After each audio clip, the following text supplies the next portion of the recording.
کادیران و ڕێخستنەکانی یەکێتی نیشتیمانی کوردستان لە سنووری قەزای خانەقین داواکارن یەکێتی دەست بە ئامادەکاری بکات بۆ ئەنجامدانی کۆنگرەی چوارەمی حزبەکە و بارودۆخی ناوچەکەش وا دەخوازێت یەکێتی بە فۆرمێکی نوێوە خۆی ساز و ئامادە بکات و چەپکە گوڵەکەی مام جەلالیش لە ژاکان بپارێزێت. هەموو حزبێک لە دنیا پەیرۆ و پرۆگرام خۆی هەیە.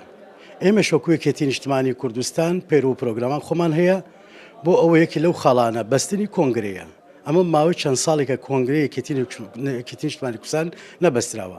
دەبێت ئەرکێکە لەسەر شانی مەکتەبی سیاسی، ئەندامانی سەرکردایەتی، ئەنجومەنی سەرکردایەتی، ئەندامان بەرەو خوارەوە مەڵبەندەکان پێداگیری بکەن لەسەر ئەوەی کە کۆنگرە بەستێت بۆ ئەوەی چارەسەری ئەم هەموو گیر و گرفت و کێشانە ناو یەکێتی بکەین کە بۆتە ململالێکی نادروست بۆتە دڵڕاوکەی ئەندامانی یەکێتی نیشتیمانی کوردستان.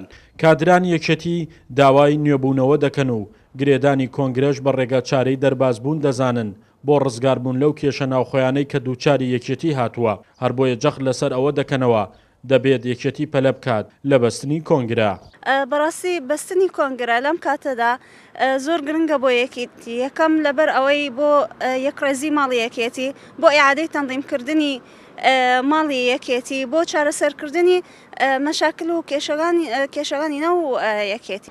بەڕاستی کۆنگرە لەم کاتەدا بۆ یەکێتی نیشتیمانی کوردستان زۆر گرنگە زۆر گرنگە بەڵام وەکو ئەزانم ئەم وەزع ئاڵۆزە بە بۆنەی ئەو ئالۆزیە ئێستا زۆر ڕای جیاواز و دوور بووە لە یەکتری دوور بوونە لە ڕێبازی مام جەلال لە ڕێبازی ڕەسەنی یەکێتی لەبەر ئەوە ئەبێت زەمینە خۆش بکرێت ئەبێ کەسانێک بێت گەنج و بە فکری تازەوە بە بیری تازەوە بێنە ناو یەکێتیەوە قسەی خۆیان بکەن. بەستنی کۆنگرەی چوارەمی یەکێتی لە ئێستادا بووە بە خواستی سەرەکی کادر و ڕێخستنەکان و بەشێکی زۆر لە ئەندامان و لایەنگرانی ئەو حزبە و دەیانەوێت لەم ڕێگەیەوە کۆتایی بە فرە جەمسەری بێت و یەکێتی ببێتەوە بە یەکێتەکەی مام جەلال و نەخشە ڕێگایەکی نوێژدا بڕێژرێت بۆ بەدیهێنانی خواستی خەڵک و تێپەڕاندنی قەیرانە جیاجیەکانی هەرێمی کوردستان.